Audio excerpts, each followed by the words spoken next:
Hollywood, Bollywood, music, fashion সহ বিশ্বময় ঘটে যাওয়া সব খবর নিয়ে আমাদের আজকের আয়োজন।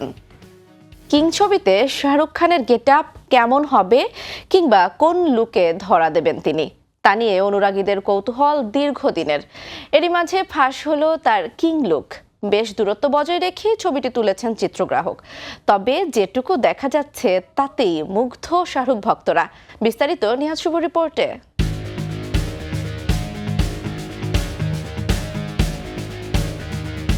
মাথা ভর্তি ধূসর চুল, পাক ধরেছে দাড়ি গোফে, চোখে রোদ চশমা, ব্যাক পিঠে বিদেশের ফুটপাতে শাহরুখ খান। কড়া নিরাপত্তা বলয়ের চাদরে মুড়ে আউটডোরে শুটিং করছেন বলিউড বাদশা। এক নজরে তাকে দেখে চেনা দায়। ষাটোর্ধ্ব বাদশার মারকাটারি অবতার দেখে উন্মাদনার পারদ তুঙ্গে। সম্প্রতি কিংয়ের সেট থেকে ফাঁস হয়েছে ভাইরাল এই ছবি, আর সেটা দেখেই জওয়ানের পর আবারও কিংয়ের শাহরুখের প্রবীণ লুক দেখতে মুখী রয়েছেন অনুরাগীরা। যদিও নির্মাতাদের তরফে বাদশার কিং অবতার নিয়ে এখনও পর্যন্ত আনুষ্ঠানিকভাবে কিছু জানানো হয়নি। এই সিনেমার অ্যাকশন দৃশ্যের শুটিং করতে গিয়ে গত মাসে গুরুতর চোট পান বাদশা। হাতে ব্যান্ডেজ নিয়ে সম্প্রতি ছেলে আরিয়ান খানের ডেবিউ সিরিজের প্রচারে অংশ নিয়েছিলেন তিনি। আপাতত শাহরুখকে 1 মাসের বিশ্রামে থাকার পরামর্শ দিয়েছেন চিকিৎসক। কিং ছবিতে কেমন চরিত্রে দেখা যাবে কিং খানকে, এই জল্পনা বহুদিনের। জানা গেছে এই স্পাই থ্রিলারে গোয়েন্দার ভূমিকায় থাকছেন শাহরুখ কন্যা সুহানা। মেয়ের হ্যান্ডলার চরিত্রে পর্দায় হাজির হবেন বলিউড বাদশা। রহস্য সমাধানে মেয়েকে সাহায্য করবেন তিনি। নিয়াজ শুভ, সময় সংবাদ। নড়ে চড়ে বসেছেন দেশের ভৌতিক সিনেপ্রেমীরা। প্রায় 4 বছর অপেক্ষার পর আন্তর্জাতিকভাবে মুক্তি পেয়েছে দ্য কনজিউরিং ফ্র্যাঞ্চাইজির নবম কিস্তি দ্য কনজিউরিং লাস্ট রাইটস। দর্শক চাহিদাকে প্রাধান্য দিয়ে শুক্রবার ছুটির দিনে স্টার সিনেপ্লেক্সে দেখানো হচ্ছে 9টি শো। বিস্তারিত তাহমিনা তনির রিপোর্টে। শুধু হরর সিনেমার জগতেই নয়, পুরো হলিউডেই কনজিউরিংকে ওয়ার্নার ব্রাদার্সের অন্যতম সফল ফ্র্যাঞ্চাইজি হিসেবে বিবেচনা করা হয়। এ যাবৎ 8টি সিনেমা মুক্তি পেয়েছে এই ফ্র্যাঞ্চাইজির, যার প্রায় সবগুলোই সাফল্যের খাতায় নাম লিখিয়েছে। সর্বশেষ মুক্তি পেয়েছিল the conjuring the devil made me do it. প্রায় 4 বছর পর আবার পর্দায় আসছে ফ্র্যাঞ্চাইজির নবম কিস্তি the conjuring last rights. 5 September আন্তর্জাতিকভাবে মুক্তি পেয়েছে মাইকেল শ্যাপস পরিচালিত এই সিনেমাটি, যেখানে প্যাট্রিক উইলসন এবং ভেরা ফার্মিকা প্যারানর্মাল তদন্তকারী এবং লেখক চরিত্রে অভিনয় করেছেন। দেশের ভৌতিক সিনেপ্রেমীরা নড়েচড়ে বসেছে, কারণ বৈশ্বিক মুক্তির পাশাপাশি একই দিনে বাংলাদেশের স্টার সিনেপ্লেক্সে মুক্তি পেয়েছে ভয়ঙ্কর লোমহর্ষক এই সিনেমা। তাহমিনা তন্নি, সময় সংবাদ। 200 কোটি ভিউ, 5 বছরে বিটিএস এর গান ডায়নামাইট বদলে দিয়েছে কে-পপ সঙ্গীতের ইতিহাস, ভেঙেছে একের পর এক সব রেকর্ড। কিভাবে বিটিএস এর এই গান ছুঁয়ে গেল কোটি হৃদয়, আলিশা ইসলাম জানাচ্ছেন বিস্তারিত। Life is sweet, life is dynamite. কোটি মানুষের মুখে মুখে ফেরে এই লাইন। 2020 সালে কোভিড মহামারীর সময় মুক্তি পেয়েছিল বিটিএস এর ডায়নামাইট। অনিশ্চয়তার অন্ধকারে যেন আনন্দের আলো ছড়িয়েছিল গানটি। 5 বছর আগে ইউটিউবে প্রকাশিত এই গানের ভিউ এখন 200 কোটি। ডায়নামাইট বিটিএস এর সবচেয়ে জনপ্রিয় গানগুলোর একটি। প্রথম কোরিয়ান গান হিসেবে বিলবোর্ড হট 100 চার্টের শীর্ষে জায়গা করে নেওয়া গান এটি। আইটিউনসের 104টি অঞ্চলেও শীর্ষস্থান ধরে রেখেছিল এই গান। আর এই সুবাদেই প্রথমবারের মতো গ্র্যামি মনোনয়ন পায় বিটিএস।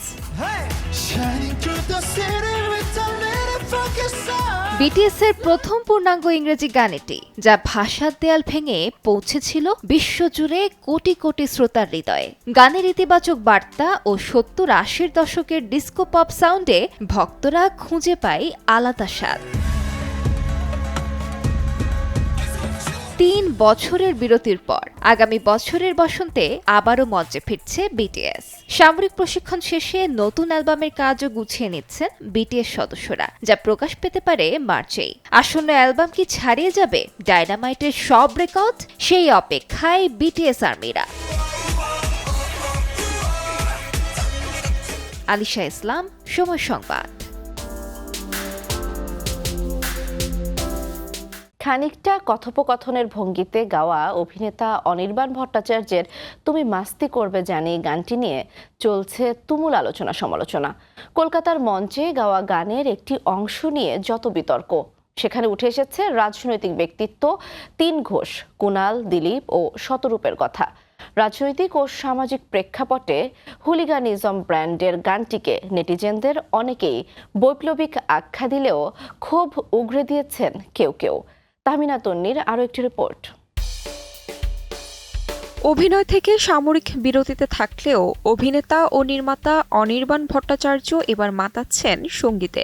সম্প্রতি গড়ে তোলা তার ব্যান্ড হুলিগানিজম শ্রোতাদের নজর কেড়েছে। এবার তাদের নতুন পরিবেশনা ঝড় তুলেছে গোটা ভারত জুড়ে। ৩১ আগস্ট কলকাতার বিশ্ব বাংলা মেলা প্রাঙ্গণে আয়োজিত হয় ব্যান্ড স্টর্ম সঙ্গীত উৎসব। অঞ্জন দত্ত, ক্যাকটাস, ফসিলসের মতো জনপ্রিয় শিল্পী ও ব্যান্ডের পাশাপাশি মঞ্চমাতায় অনির্বাণের দল হলিগানিজমও। টানা ১ ঘণ্টার পরিবেশনায় সবচেয়ে বেশি সাড়া ফেলে অনির্বাণের ব্যঙ্গাত্মক গান তুমি মাস্তি করবে জানি। গানে তিনি সরাসরি ব্যঙ্গ করেছেন পশ্চিমবঙ্গের রাজনীতির ৩ ঘোষকে। ভাইরাল হওয়া ভিডিওটিতে তাকে গাইতে শোনা যায় গান বাজনা ছেড়ে রাজনৈতিক দলবদল, প্রমোটারি ও ক্ষমতার খেলায় জড়ানোর তীর্যক ইঙ্গিত। গানটি নিয়ে কুণাল ও শতরূপ ঘোষ ইতিবাচক প্রতিক্রিয়া জানিয়েছেন। কুণালের মতে এটি অপমান নয়, বরং শিল্পের প্রকাশ। শতরূপও বলেন শিল্পীরা রাজনৈতিক মতামত দিলে তা সমালোচনা হিসেবেই গ্রহণযোগ্য। অনির্বাণের এই নতুন গান তাকে ভিন্ন মাত্রার জনপ্রিয়তা এনে দিচ্ছে। দর্শক শ্রোতার কাছে তার ব্যতিক্রমী ব্যঙ্গ আর তীর্যক সুর এখন আলোচনা সমালোচনার কেন্দ্রে। তাহমিনা তন্নি, সময় সংবাদ। ভেনিস চলচ্চিত্র উৎসবে ইতিহাসে গড়ল গাজা নিয়ে নির্মিত cinema the voice of Hind Rajab. ৫-৬ বছর বয়সী ফিলিস্তিনি শিশু হিন্দ রজবের সত্য ঘটনা অবলম্বনে নির্মিত সিনেমাটি ওয়ার্ল্ড প্রিমিয়ারের পর টানা ২৩ মিনিট দর্শকের স্ট্যান্ডিং ওভেশন আর করতালি পায়, যা উৎসবের ইতিহাসে এক নতুন রেকর্ড। আলিশা ইসলামের আরও একটি রিপোর্ট।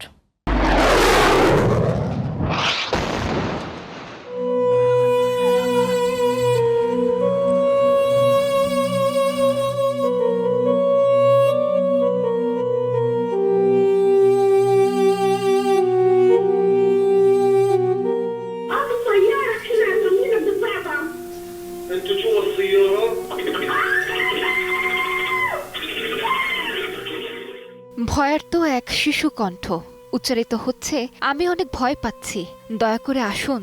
কিন্তু তার সেই বাঁচার আকুতি পৌঁছাতে পারেনি কারো কানে।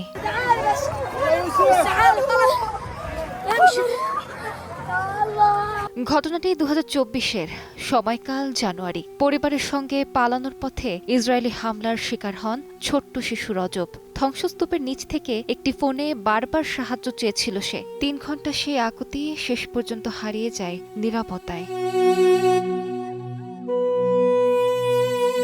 ১২ দিন পর ধ্বংসস্তূপ থেকে উদ্ধার হয় রজব ও তার পরিবারের সদস্যদের মরদেহ। নির্মম সত্য এই ঘটনাকেই টিউসনীয় পরিচালক কাউথার বেনহানিয়া তুলে ধরেছেন তার the voice of Hind Recep সিনেমাটিতে।